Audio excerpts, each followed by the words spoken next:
नमस्ते दोस्तों, मीनू के विंटर वेजिटेबल गार्डन में आप लोगों का स्वागत है। तो देखिए आज मैं छत पर क्या करने जा रही हूँ। तो यहाँ पर आप देख रहे हैं कि थर्माकोल बॉक्स में बहुत सारी गोभी के पौधे मैं लगा रखी हूँ और अच्छी ग्रोथ तो बहुत ही अच्छी है। और ये गोभी के पौधे थर्माकोल बॉक्स में मैंने 28 अक्टूबर को शेयर किया था चैनल पर, आप लोगों ने देखा।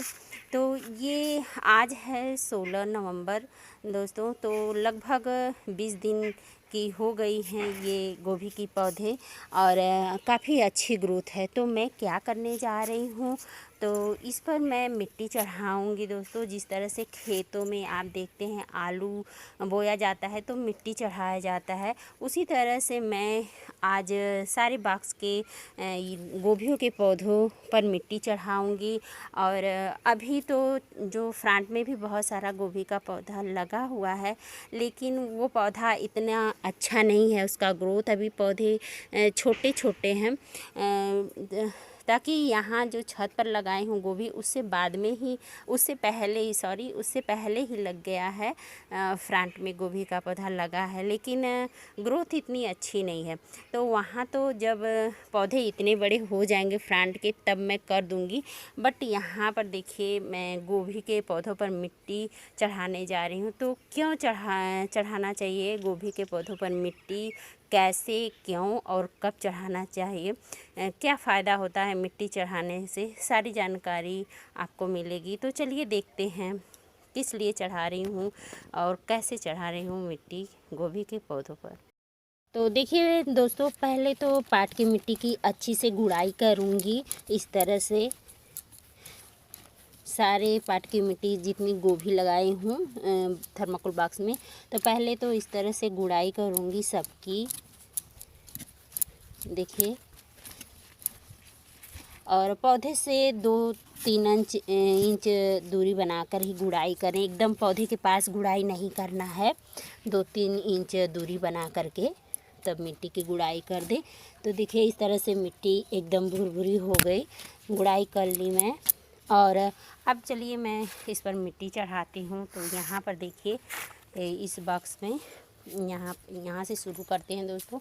तो यहाँ पर देखिए है बॉक्स। तो क्या करेंगे कि चारों तरफ से मिट्टी इकट्ठा करके और इस तरह से पौधा जो होगा गोभी का, चारों तरफ से इस तरह से उसे मिट्टी से ढक देंगे। इस तरह से ऊंचा, मतलब ऊंचा बना देंगे। देखिए इस तरह से गोभी के पौधे पर मिट्टी चढ़ाएंगे सारी। देखिए इस तरह से पौधा है, और जब देखिए ये ख़राब जो पत्ते हो गए हैं उसे निकाल दें और इस तरह से चारों तरफ से देखिए मिट्टी बटोर करके इकट्ठा करके और पौधे को इस तरह से ऊंचा मिट्टी चढ़ा दी। जैसे आप आलू देखते हैं खेतों में मिट्टी चढ़ा होता है, तो उसी तरह से। तो इस तरह से आप चाहे ग्रो बैग या पाट में, चाहे थर्माकोल बॉक्स में या फ्रंट में, कहीं पर भी गोभी का पौधा लगाए हुए हैं और वह गोभी का पौधा 20-25 दिन का हो गया है, इस तरह से देखिए ग्रोथ कर रहा है, तो क्या करें कि इस तरह से मिट्टी चढ़ा दे उस पर। चारों तरफ से मिट्टी देखिए इस तरह से बटोरेंगे और पौधे के पास एकदम से देखिए इस तरह से उसको थोड़ा ऐसे दबा देंगे पौधे के पास ले जा कर के, और उसे ऊंचा बना देंगे इस तरह से। तो इस तरह से करने पर मिट्टी चढ़ाने से क्या फ़ायदा होता है दोस्तों, कि जो ये पत्ते होते हैं देखिए बिखरे बिखरे लग रहे होंगे आपको, तो ये जब हम मिट्टी चढ़ा देंगे तो ये क्या होगा कि जो पत्ते होंगे ऐसे बटुट जाएंगे, मतलब इकट्ठा हो जाएंगे। तो जो गोभी का फूल लगेगा इसमें, इससे क्या होता है कि गोभी का फूल अच्छे से लगता है और वह पूरा भरा भरा रहता है। जैसे गोभी का फूल आप देखेंगे तो ख़राब हो जाता है, तो ये मिट्टी चढ़ाना बहुत ही ज़रूरी है। गोभी का पौधा आप कहीं पर भी लगाए हैं, देखिए इस तरह से चारों तरफ से मिट्टी इकट्ठा कर लें और पौधे के पास ले आकर के यहाँ पर इस तरह से देखिए यहाँ पर मैं करती हूँ। तो ये बहुत ही अच्छी विधि है दोस्तों। इसे थापा विधि भी कहते हैं और गांव में मिट्टी चढ़ाना कहते हैं। तो इस तरह से आप कहीं पर भी गोभी का पौधा लगाए हों तो देखिए आप, जैसे कि देखिए गोभी का पौधा बड़ा हो रहा है और ये पत्ते इधर उधर छितराए हैं, बिखरे हुए हैं।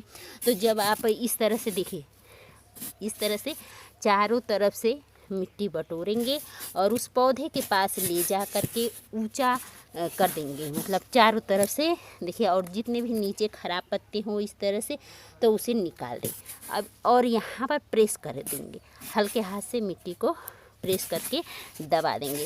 तो इस ऐसा करने से क्या होगा कि आपका गोभी का पौधा मजबूत भी होगा और इसके जो पत्ते इधर उधर बिखर रहे हैं वो पत्ते बिखरेंगे नहीं। और जब गोभी, इसमें गोभी का फूल लगेगा तो वो अच्छा लगेगा और इधर उधर बिखरा नहीं रहेगा। वो बंधा बंधा गोभी का फूल, जो गोभी के फूल लगेंगे तो वो बंधे बंधे रहेंगे, इधर उधर बिखरे नहीं रहेंगे। तो इस तरह से मैं अभी सारे थर्माकोल बॉक्स में इसी तरह से मिट्टी चढ़ाने के बाद आपको दिखाती हूँ। देखिए दोस्तों, इस पार्ट में गोभी जो लगा है उस पौधे पर भी मैं मिट्टी चढ़ा दी हूँ और यहाँ पर सारे थर्माकोल बॉक्स में मैं मिट्टी चढ़ा दी गोभियों पर अच्छी तरह से। और देखिए गोभी के पौधों पर मिट्टी चढ़ाने के बाद देखिए पौधे जो पत्ते हैं देखिए कितना मतलब घने हो गए, वैसे इधर उधर बिखरे थे और अच्छी तरह से देखिए अब पास पास हो गए हैं। तो अब जब इसमें क्या होता है मिट्टी चढ़ाने से कि जब गोभियाँ बनती हैं तो वो अच्छी बनती हैं और गसी गसी रहती हैं। तो इस तरह से आप गोभी का पौधा, किसी भी गोभी का पौधा, चाहे फूल गोभी, पत्ता गोभी, ब्रोकली, मतलब गोभी वर्गीय कोई भी पौधा लगाए हैं आप तो ज़रूर से मिट्टी चढ़ा दें। ये बहुत फ़ायदेमंद होता है और मिट्टी चढ़ाने से जो गोभी के पौधे होते हैं उनकी ग्रोथ भी अच्छी होती है और जब इसमें गोभी लगेंगी वो भी अच्छी लगेंगी। उसके फ्लावर जो होते हैं गसे गसे होंगे और बड़े होंगे। तो इस तरह से आप कहीं भी गोभी का पौधा लगाए हुए हैं, चाहे पार्ट में चाहे फ्रंट में, तो मिट्टी ज़रूर से चढ़ा दें इस तरह से। देखिए दोस्तों, और चढ़ाने के बाद जब अब इसमें जब पानी देंगे या कोई भी लिक्विड फर्टिलाइज़र देंगे तो वो कैसे देंगे, तो जो मिट्टी चढ़ा दी है तो पौधों के पास नहीं देना है। जो ये खाली जगह है देखिए इधर से, तो इधर ही पानी गिराएंगे या कोई भी लिक्विड फर्टिलाइज़र देंगे। तो अभी तक मैंने एक ही लिक्विड फर्टिलाइज़र यूज किया है विंटर वेजिटेबल गार्डन में, जो कि गोहरे या उपले से लिक्विड फर्टिलाइज़र बना करके ऐड की थी। तो कल मैं अगला वीडियो एक लिक्विड फर्टिलाइज़र का होगा, क्योंकि मुझे भी मायके जाना है, इस वजह से ये ज़रूरी काम था। और गोभी के पौधे थोड़ा बड़े हो गए थे, अगर मैं चली जाती तो ये मतलब काम रुक जाता और गोभी का पौधा मेरा ख़राब हो जाता। तो मैंने सोचा कि काम तो करना ही है तो थोड़ा काम भी कर लें और शेयर भी कर दें आप लोगों को कि आप भी गोभी का पौधा लगाए हैं कहीं पर तो मिट्टी ज़रूर से चढ़ा दें और दूसरी बार लिक्विड फर्टिलाइज़र भी दे दें। तो जब भी आपका गोभी का पौधा 15-20 दिन का हो जाए तब आप ये काम ज़रूर से करें गोभियों के पौधे पर और रिजल्ट देखिएगा, कमेंट बॉक्स में बताइएगा ज़रूर से। तो चलिए दोस्तों, मिलते हैं नेक्स्ट वीडियो में, तब तक के लिए टेक केयर, हैप्पी गार्डन।